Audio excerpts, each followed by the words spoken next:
लाडकी बहीण योजनेमुळे सरकारवर 35,000 कोटींचा बोजा पडत असल्याचं जलसंधारण मंत्री गिरीश महाजन यांनी हे विधान केलंय। शेतकऱ्यांना कर्जमाफी केल्यास तिजोरी रिकामी होणार असल्याचंही वक्तव्य जलसंधारण मंत्र्यांनी केलेलं आहे। गिरीश महाजन यांनी लाडकी बहीणबद्दल एक महत्त्वाचं विधान केलंय। लाडकी बहीणमुळे जवळपास 35,000 कोटींचा बोजा सरकारवर पडतोय।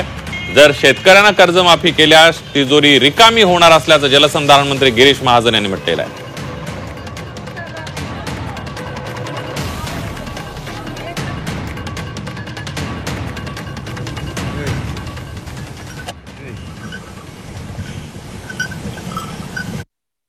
आणि खरं आता लाडक्या बहिणीच्यामुळे जवळपास 35-40 हजार कोटी रुपये दरवर्षी ते एक अतिरिक्त दायित्व आमच्यावर आलेलं आहे आणि त्यामुळे आता कर्जमाफी करावी आणि त्यामुळे मग राज्याच्या तिजोरीमध्ये खडखडाट होईल।